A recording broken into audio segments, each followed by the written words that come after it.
Cast is now starting. All attendees are in listen-only mode.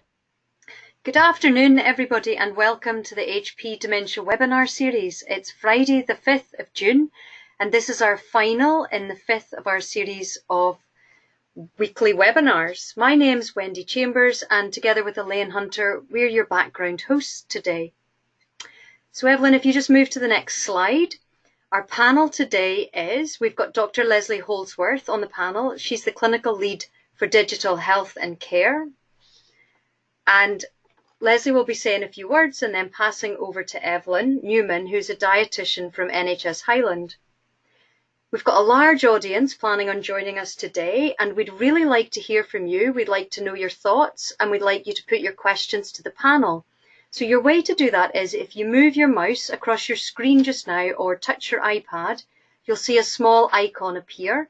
It's a speech bubble with a question mark in it. If you click on that, you'll be able to put your questions and thoughts to the panel, and Elaine is going to raise those on your behalf in our Q&A at the end. So the last thing I'd like to tell you is that the webinar is being recorded, and we will share the link with you a few hours after the session ends. So I'd just like you to pass you over to Leslie Holdsworth. Thank you, Wendy. Thank you. And thank you to you and Elaine for inviting me to attend this webinar today. It's really exciting. I am, as Wendy said, I'm the clinical lead for digital health and care within the Scottish Government, but my specific responsibility is for nurses, midwives and the allied health professions. And I am actually a physiotherapist myself by training. So I'm even more thrilled to be here today to take part in this series. And can I just start off by saying congratulations to what a fabulous effort the team have put in throughout the whole of this Dementia Awareness Week. Some fabulous webinars. If you haven't caught them, then do go back and look at the recordings, a real variety of topics and issues. And as we've got today, another one, which we'll be coming to in a second. So obviously, the current pandemic we're having to live through has really turned everybody's lives upside down. However, for me, with my sort of job title, and as you can imagine, the focus of my work that I do, what I represent and the teams that are working in the digital field, the interest and the use of digital solutions to provide healthcare services, to communicate, to connect with patients, to connect with our fellow clinicians has been exponential. And to give you an idea of how exponential, within a 10-day period at the beginning of our lockdown period, we were able to roll out to all of the 160,000 clinical staff in Scotland an application really that allows them, it's Microsoft Teams, and I'm sure you've heard about it, it's on the TV, the whole world's running on Teams, which allows them to have peer-to-peer communication, really important at the moment, particularly for those that are not working where they normally do, those that are working at home or self-isolating, who can still provide services to those that need them. So this was not something new to us. We had it on our national agenda to achieve, but not till 2021. That was actually achieved in 10 days because of the need there. So just a small example, we're using lots of digital platforms, and this is just one example of one, to actually connect with each other, to connect with our patients, with our carers, the carers of our patients. And this is a prime example today. We need to keep everybody completely connected, completely knowledgeable and learning as we go through this. So I'm absolutely delighted to be here and to provide a welcome to everybody, whether you're a healthcare practitioner, whether you're somebody that's suffering with dementia or somebody that's caring for somebody suffering with dementia. Welcome to you all. I'm sure you're going to have a really interesting time. So I'm not going to say much more. I'd just like to introduce Evelyn to you and hand Evelyn to and hand over to Evelyn to take you through this afternoon's webinar. Thank you, Evelyn. Thanks very much, Leslie. Hello, everybody. It's really nice to be with you on this wet and windy Friday afternoon in the Highlands.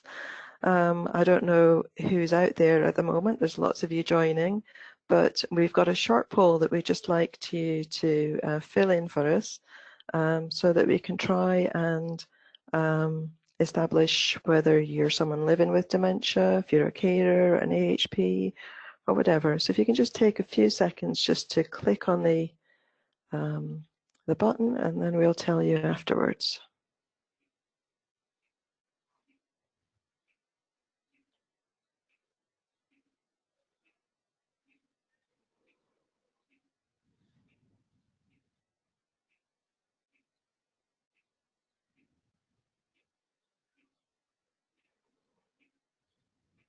We've got lots of people filling in the poll today, so I'm just going to let it run for another couple of seconds. That's great.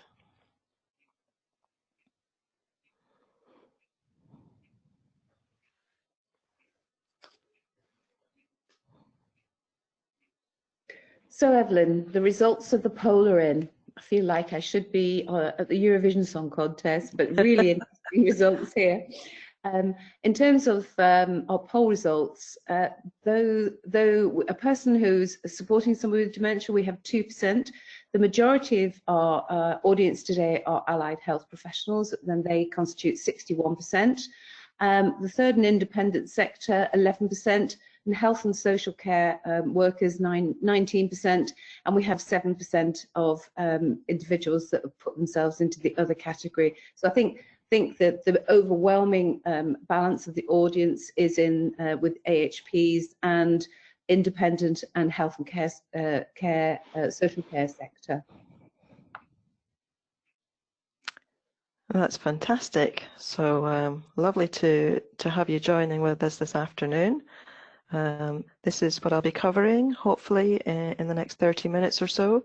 I'm trying to highlight the opportunities and challenges of assisting people living with dementia to eat and drink safely and well. We'll be discussing, hopefully, how we can support carers to assist loved ones who are living with dementia. And we'll be talking a bit about sensory factors that influence food choices. Okay. My role as a nutrition and dietetics advisor in the Highlands is to raise awareness of good nutrition and hydration, and hopefully enable carers to practically support service users, which is part of the reason why I'm talking with you today, to promote and encourage a person-centred choice of food and drinks, to develop and promote links with other staff or agencies who can help, and again, Alzheimer's Scotland are super partners to be working with, to develop a range of education and training opportunities, and to share good practice, and to help to support improvements in nutritional care standards. So eating and drinking isn't just about helping people to live well, it's also about keeping people safe, because there are lots of challenges for people living with dementia. I'm sure many of you are already aware. It can affect people's appetite, their level of fatigue. Dysphagia is a huge expanding area that we're having to support staff and carers to manage safely, to keep people well. So we do a lot of texture modified diet training in the Highlands, and I know other boards do as well. People will have varying levels of swallowing difficulty according to the stage that they're living with dementia, and that can become very problematic. They can have altered taste sensation, perhaps preferring to have more sweet things, but that has a big, obviously, impact on whether or not people are able to enjoy their food and what choice of food that they actually make. Poor coordination can make it challenging for them to eat. Confusion, agitation, restlessness can mean that they're burning off lots of extra calories, walking about rather than sitting. A loss of recognition of food stimuli to eat and drink, so sometimes forgetting to eat and drink, forgetting how to sequence using cutlery, just eating, shopping, cooking. So there's a really big risk of people becoming malnourished, losing weight, and consequent complications resulting from that. There's also a really high level of risk of dehydration. So for instance, people who have a swallowing difficulty have a 70% risk of becoming dehydrated, simply because they really struggle to control fluid in their mouth.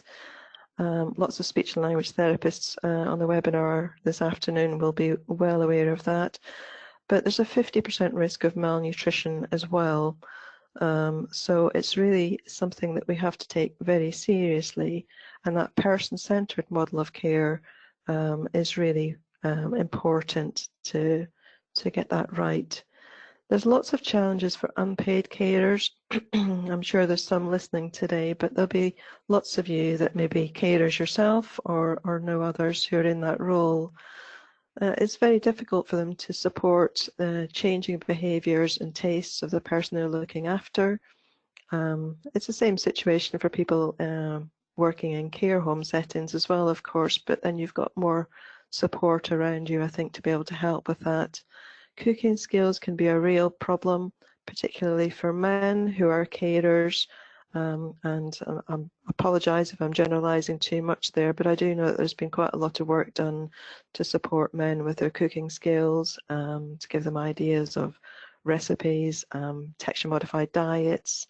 So that's a real technical skill that needs to be taught separately. In care home settings as well, we often have to do additional training for cooks so that they're able to cater for a range of different swallowing difficulties and texture modified diets.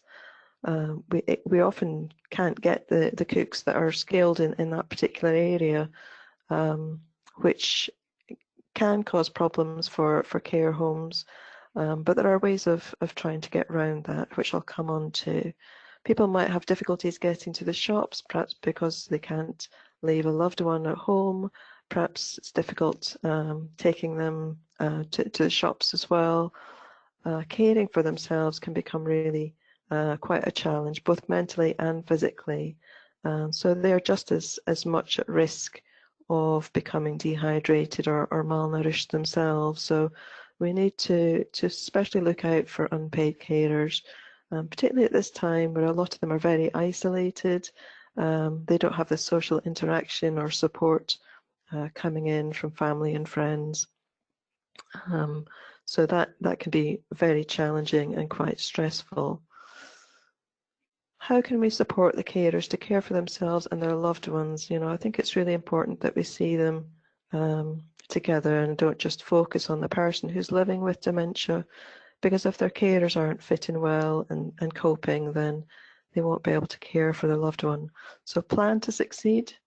When someone has a diagnosis of dementia, it's not the end of the world. People live perfectly normal, healthy lives.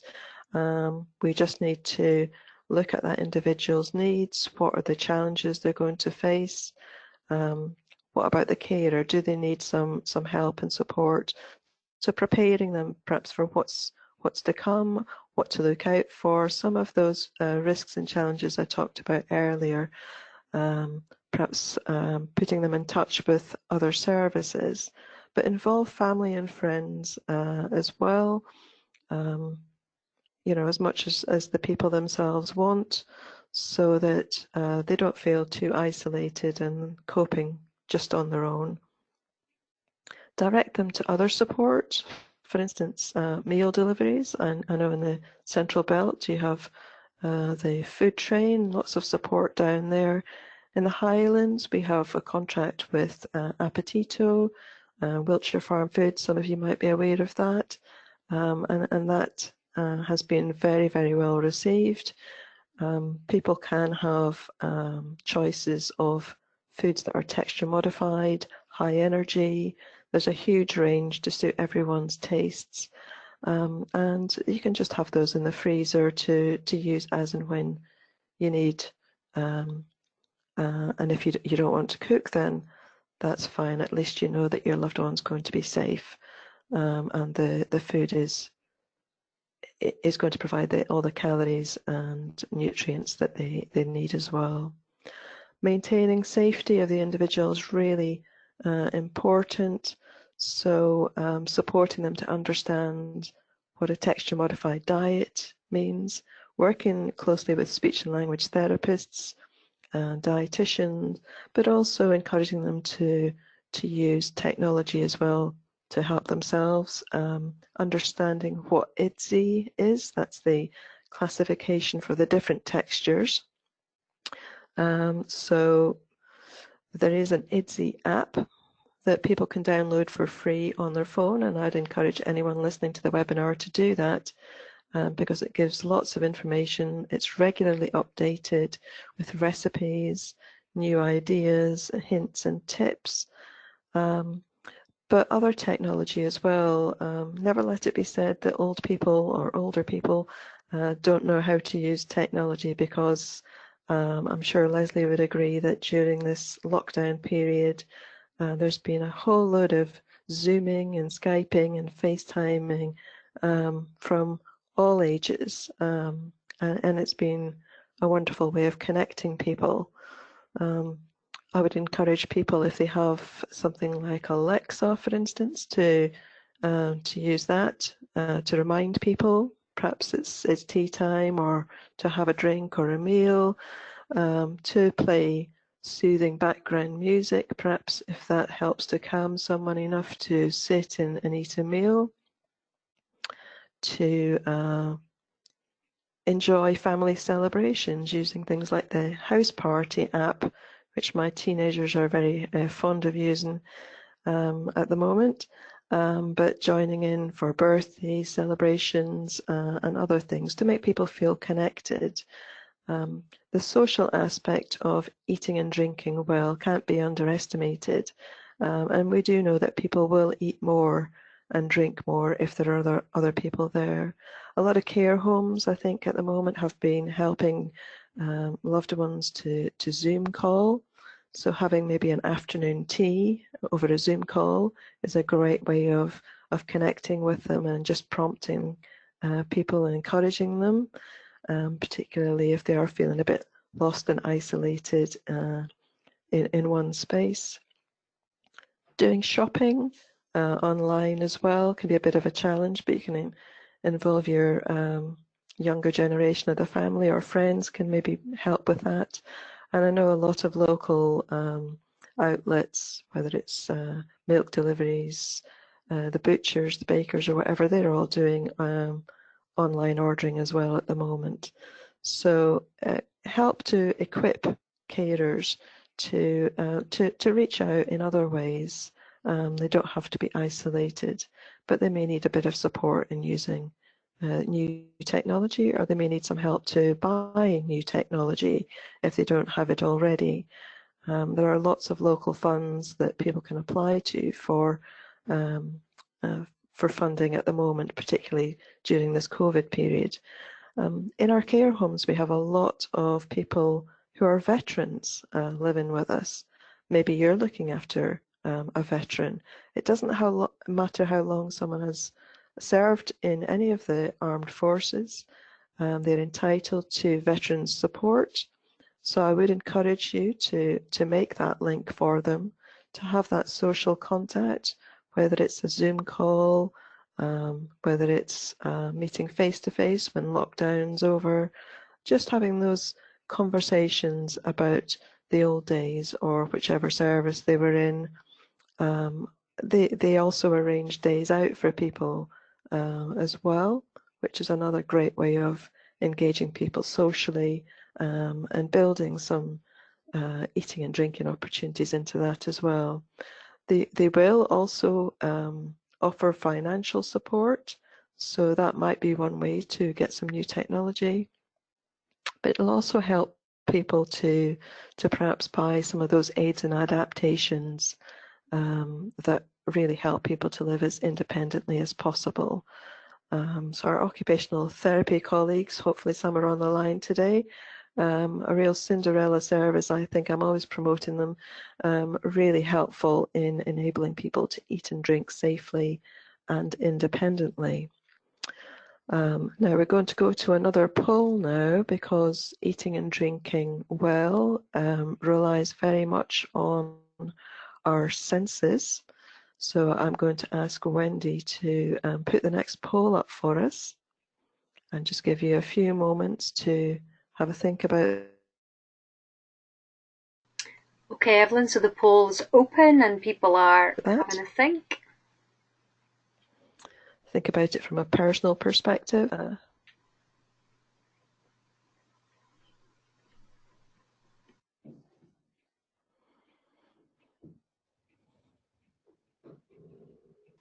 People are still putting their answers in, so I'm going to let it run for a few more seconds. Yeah, that's good. I'll be interested to hear the results.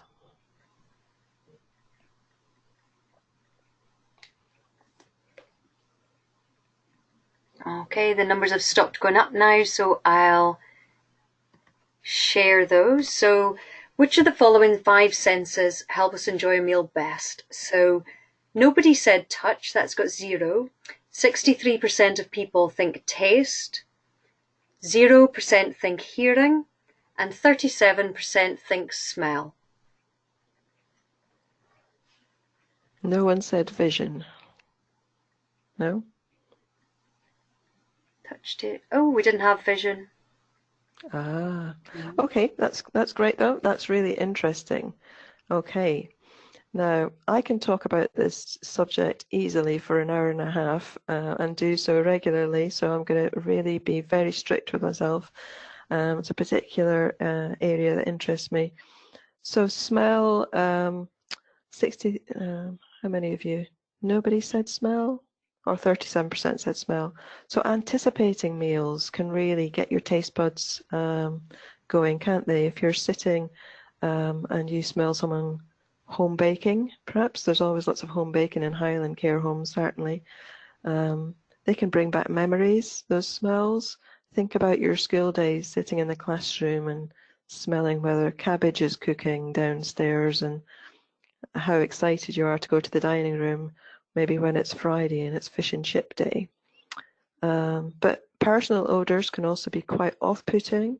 I'm not just talking about the obvious ones. I'm thinking about people's breath. You know, if you're helping someone to eat and your breath smells very much of garlic, or perhaps you're a smoker, those smells can be quite off-putting for some people. The perfume or aftershave that you wear can also be overpowering for some people and can mask the taste and the smell of the food. So just beware of those. Taste is an obvious one. Obviously, we can't really underestimate how much taste will impact on people. But if you think about where you have a cold and you can't smell, then you won't be able to taste either. So the combination of the two can make eating and drinking less enjoyable. But a lot of people need a bit of encouragement maybe to try new things. They maybe don't want to have a whole meal. They perhaps want to just try a little bit first.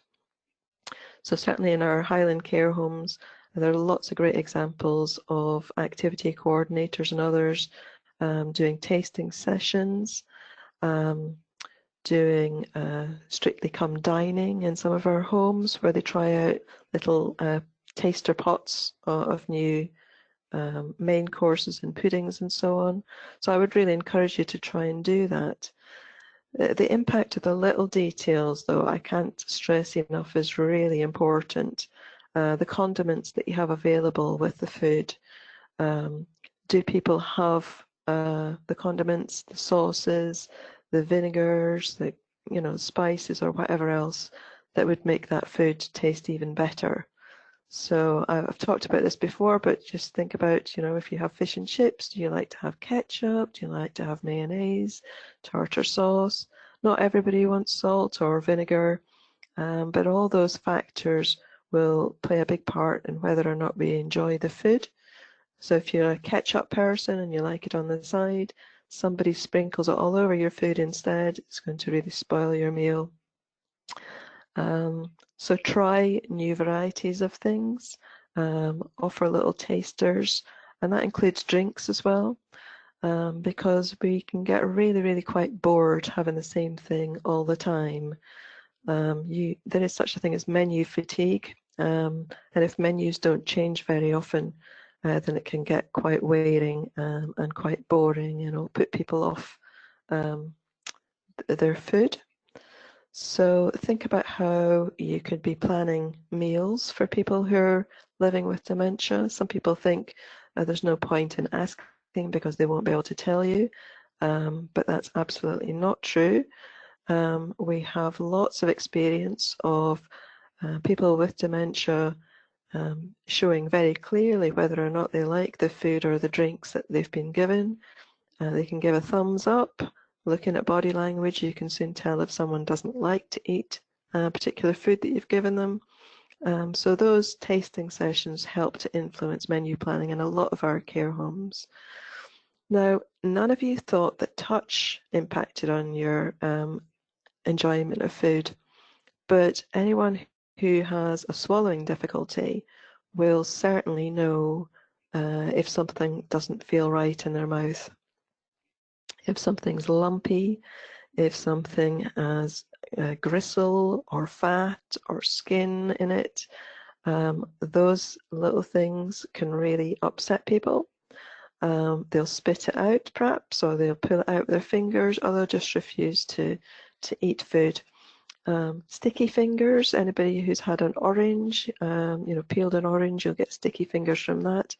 But if the person you're looking after prefers to eat with their fingers and wanders a lot, so finger food might suit them better, then it's obviously really important that you have the opportunity to keep their hands clean from stickiness.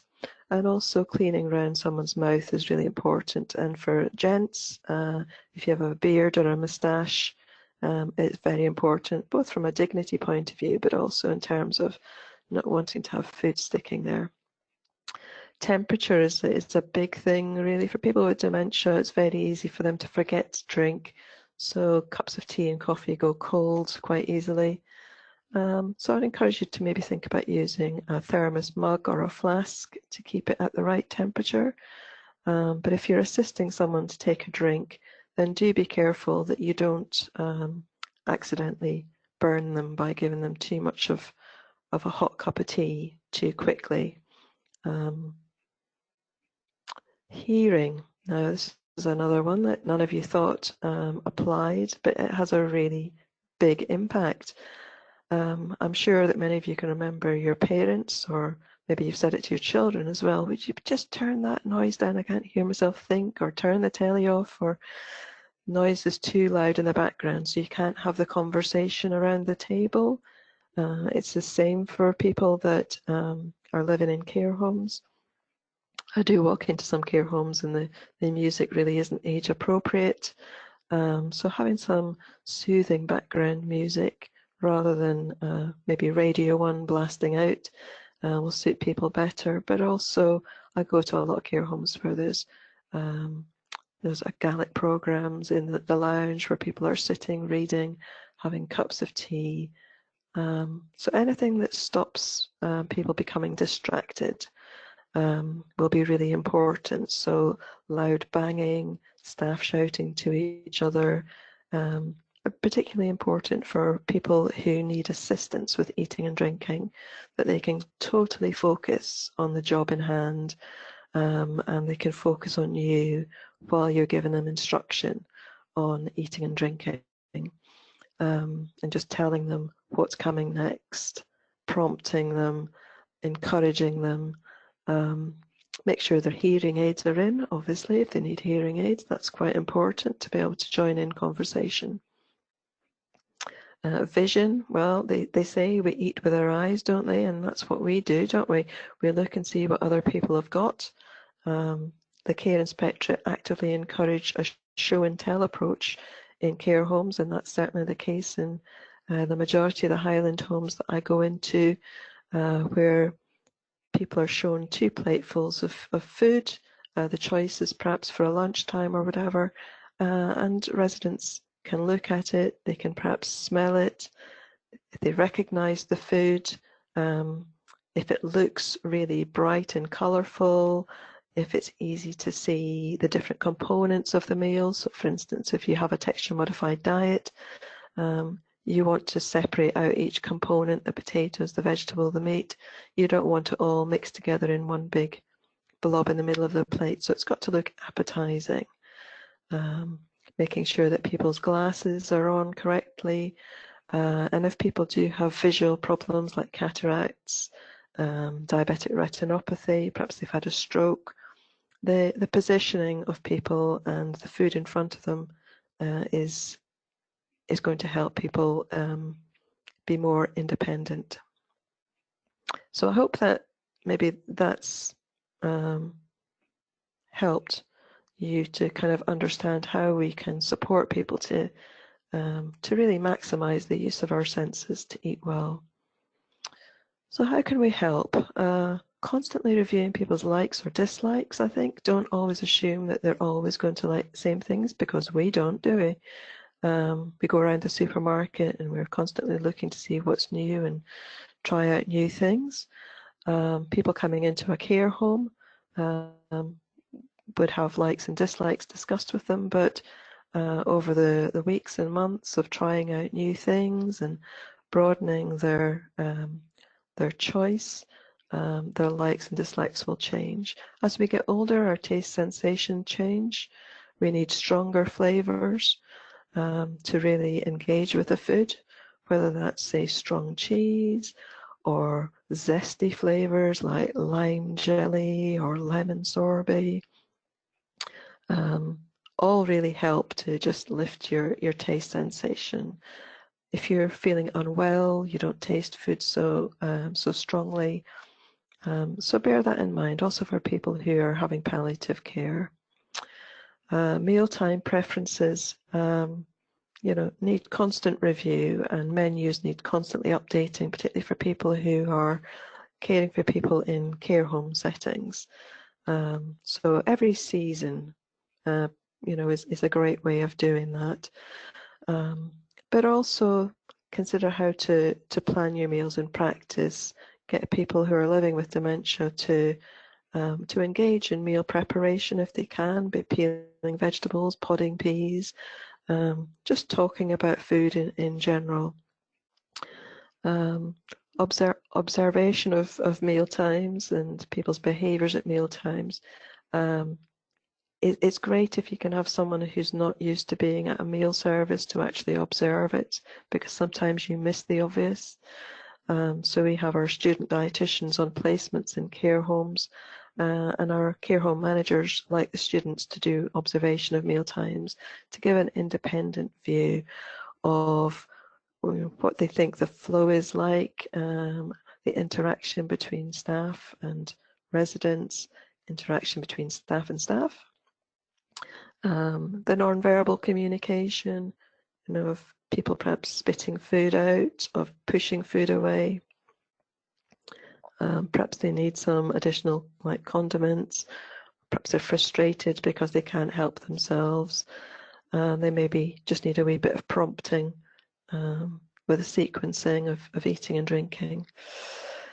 I don't know if any of you have ever tried having someone feed you at all, or assisting you to eat and drink. Our speech and language therapists in Highland do this in training sessions, just with little pots of fromage frais. They ask people to feed each other, and it's incredibly disempowering and quite frightening as well if someone starts to feed you too quickly or give you something that's too hot for you, isn't focusing their attention on you, but talking to someone on the other side of the room.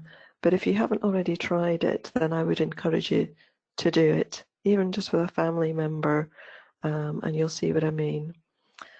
Remember what I was saying about the little things that matter, about the condiments, making sure you've got the right condiments. Some people like a china cup to take their tea with. Others prefer a big mug.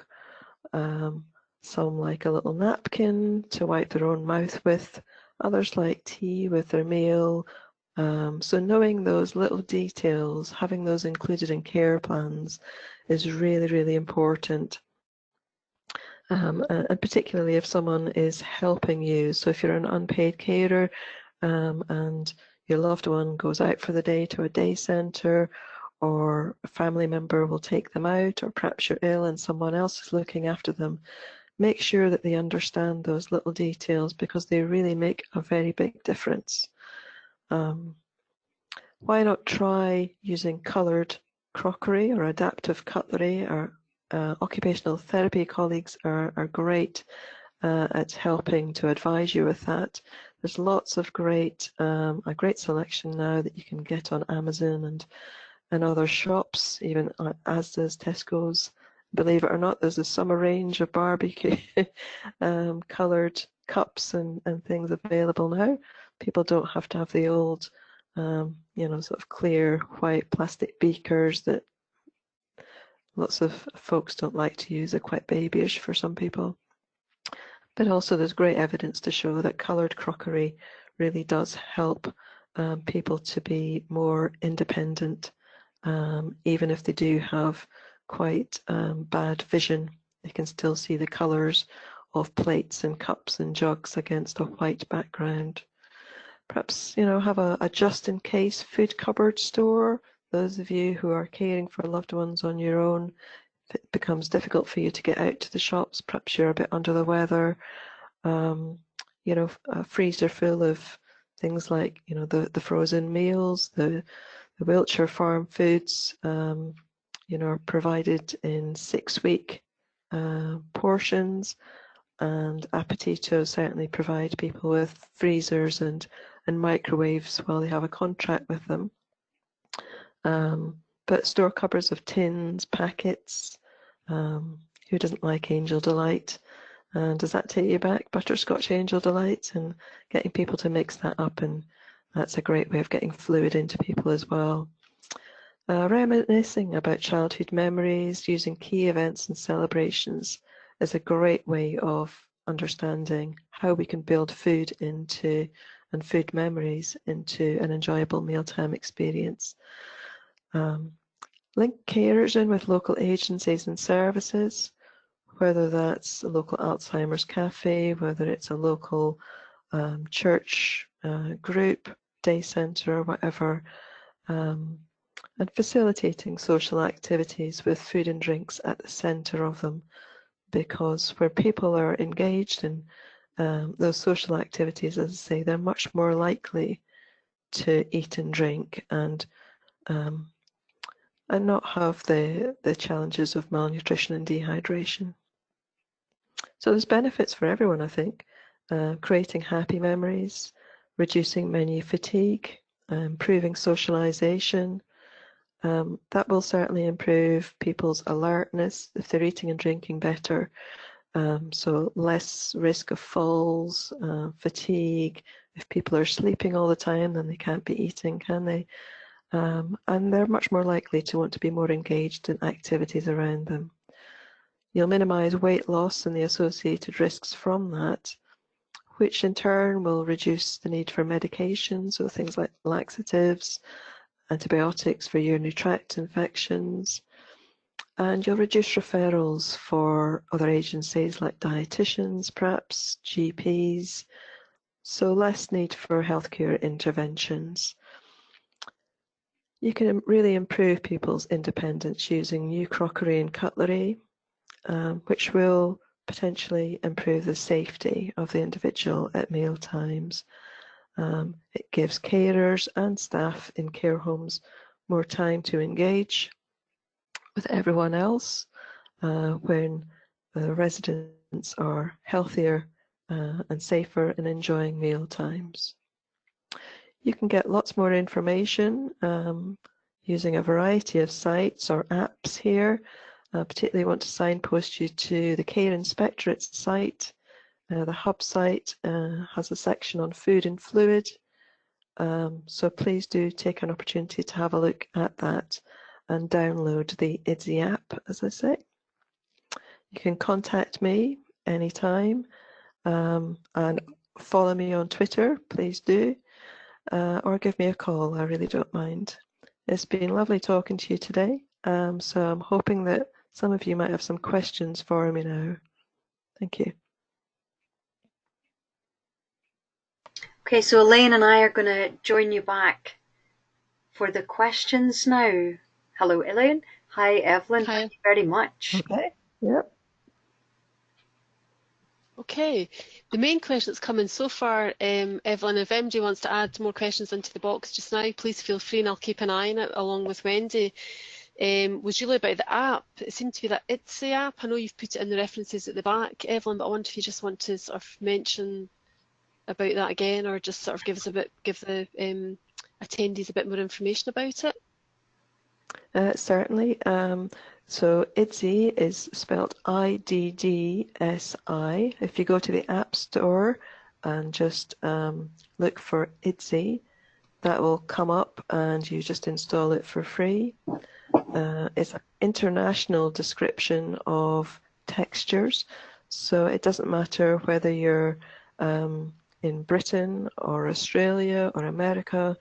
If you tell someone that you need a level 5 diet or a level 4 diet, then it's a standard description, and the expectation would be that regardless of where you're traveling in the world, or even in the UK, if you're in a hospital, care home, in a community setting, that everyone understands what the different levels actually mean to allow people to stay safe with a texture that a speech and language therapist will have prescribed for them. That's great, thank you. There's no other questions just now. I think maybe folk have just really enjoyed the sort of webinar, unless any other comments are coming in, actually, Wendy. Well, I guess I was wondering, and I was thinking as I was listening to your presentation, Evelyn, you mentioned occupational therapists a few times. You mentioned a few of the HP professions, and it made me think about, you know, the importance of nutrition and hydration for successful rehabilitation post-lockdown, and as we move kind of through the phases of lockdown release. And I guess I wonder, would you have any advice for the non-dietetic AHPs about how do we keep that at the forefront of our minds as we are going out to see people? What should we be asking? Well, I think we can be noticing, certainly, if people have been losing weight. You can tell whether their clothes are hanging more loosely, if their jewellery's more loose and hanging off. But if people have been losing weight, and certainly if people have had COVID, they probably will have, then their muscle strength will be reduced and it'll be much more difficult for them to mobilize. Our physio friends, if there's any on the line, will certainly notice that people need to have that muscle strength to be able to be more active, to be able to build that strength up again and to start to mobilize more. So most dietetic departments will take referrals from other AHP colleagues.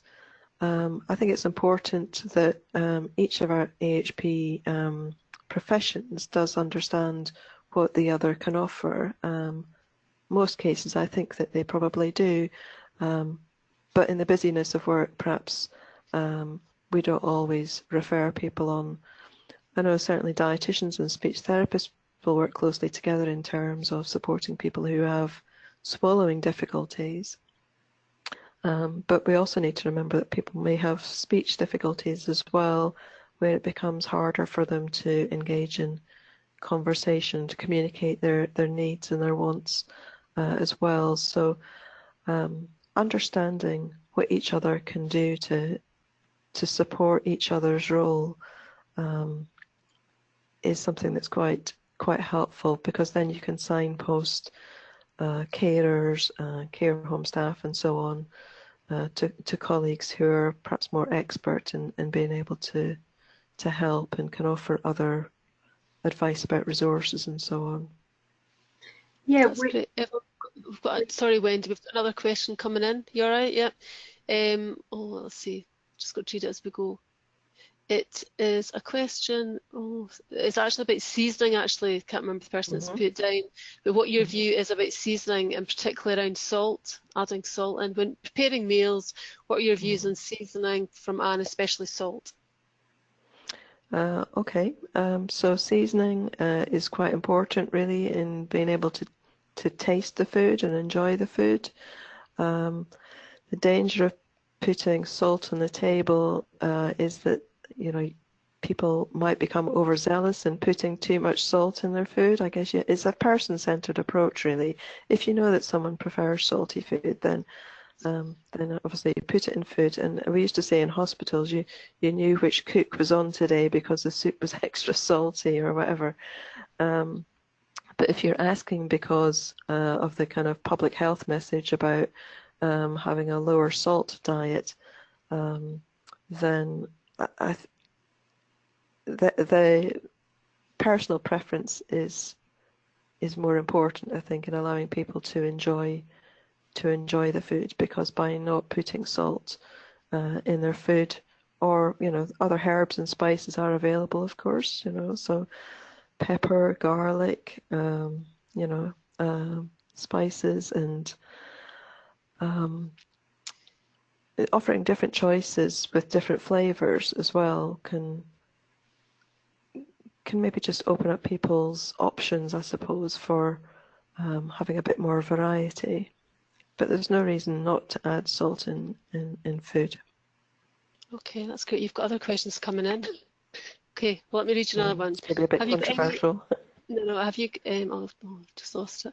Have you got any advice about how to support people when they have very repetitive cravings, e.g. compelled to eat large amounts of biscuits, cakes, sweets in one go, or very restricted eating, particularly type of food? Have you got any thoughts about that one? Yeah. Well, okay. So thinking in terms of teenagers, children who will empty your cupboards at the drop of a hat when they're around. So do you need to have all the food easily available for them to be able to do that? Is there some way of only having so many of those biscuits and treats in a place where they can find them? Because obviously you don't want to stop them having it all together. Perhaps another distracting technique. So where people would be wanting to have biscuits, you could be encouraging them to be doing some other activity, or if it's in relation to food, getting them involved in meal preparation, getting them out in the garden and into the greenhouse, sort of digging and growing things. But other AHP colleagues would probably have some other ideas. Occupational therapists, I'm thinking, are quite good at coming up with those sort of ideas. But people will do that sometimes if they're bored as well. So look at the reasons for why people are doing that. Is it just purely because they have dementia, or is it because there's something else, that they're not being stimulated enough, perhaps? Okay, thanks, Evelyn. You've got quite a few questions now, but what I'm going to do is give you one more, Evelyn, and what we'll do to everybody that's still, and there's still quite a few folk connecting in, is we will make a commitment to take a note of all the questions, and we'll put them to Evelyn and invite you, Evelyn, to reply to them, and then we'll put them out through a blog, and we'll find other ways through Alzheimer's Scotland. So I'm just going to ask you one more. Okay. Evelyn, if that's okay, and attendees, I'm sorry if I've not picked up your question. Is any other tips to prompt and encourage people with dementia to eat and drink? Any other prompts that you'd sort of really to encourage somebody to eat and drink that you've not given us already? Any other things that you'd be suggesting to people? I think the reminiscing thing is quite good. Really, it works well in practice. Particularly if you think of if someone's birthday's coming up, talking to them about birthday celebrations, or times like Christmas, talking about what goes in people's stockings, and people talk about an orange and some nuts and things like that, to kind of engage them talking about food. But the social activities that you can think of are really helpful in just encouraging people. We have a couple of care homes, well, in fact, we've got more than a couple in Highland, where they actually invite the children from local playgroups in to do morning activities with. So they'll do drawing and colouring with some of the residents, and then they'll have their glass of juice and maybe some biscuits or cake with them together, and that's another great way, because the children encourage the older people to maybe try something different, or yeah, just prompt them to, to take a drink, or they'll say, "Oh, do you want a biscuit?" and hand them a plate, and so on. So that's quite helpful. Okay, that's great. Honestly, you've got loads of questions there, Evelyn. We Okay, could you're going to spend keep me busy today. So what we'll do, Wendy, if that's okay with all the attendees as well, we've got a note of all your questions, and we do a weekly blog, and we can also make it available on the Alzheimer's Scotland website, and you can contact me ehunter@alzheimerscot.org if people are wanting to get the exact answers, and I can share them with you, Evelyn, to get the questions to you, so we can get the answers to people. That's great. So I've written an article for a national magazine, the NHD magazine, all about the effect of your taste, touch, smell, etc., which will be out this month. So follow me on Twitter for Dietitians Look at NHD magazine, and you'll see that article in a bit more detail as well. Yeah, and the helpline number, I can see it on the screen just now. So if people are really desperate for the answer to some of the questions, you could email that helpline and let them know you've been part of the webinar, and we'll ask Evelyn to answer your question. So we'll find lots of ways to get the answers to everybody. It would be my commitment with Wendy and Evelyn. Super. Okay. So our time in these webinars goes past very quickly, and we're coming to the end of our session today. So I would like to thank all of you for taking the time to join us, also taking the time to put your questions, and we'll commit time to answering those back to you. And on your behalf as an audience, I would like to thank our guest speakers, to Leslie Holdsworth for taking time to join us from Scottish Government, and also sincerely to Evelyn for sharing all of her thoughts and her ideas with us today. And I would pass on to Evelyn that your answer about the salt received a comment back from the lady who said that her husband really enjoys Indian spices. So I'm thinking there's a curry coming up in the background this weekend. So the webinar has been recorded also, and you will receive a link to the recording so you can listen again if there's some pieces of information or advice that you'd like to rehear. But we would love to hear from you again, the audience today, and as the webinar finishes today, you'll have the opportunity to let us know about what your thoughts were and how you found the webinar today. We'd be really interested to hear from you about what are you going to go away and try out that you've maybe heard as a suggestion today that might be a top tip for you to try. Sincerely like you to thank you for joining us today, and if you've joined us earlier in the week, we've had a fantastic week connecting with people, connecting learning, connecting ideas, but most importantly connecting support both across Scotland, and we've had people link in from all sorts of other places. So thank you all very much. Have a lovely evening. Stay safe. Stay connected. Goodbye. Goodbye. Bye-bye.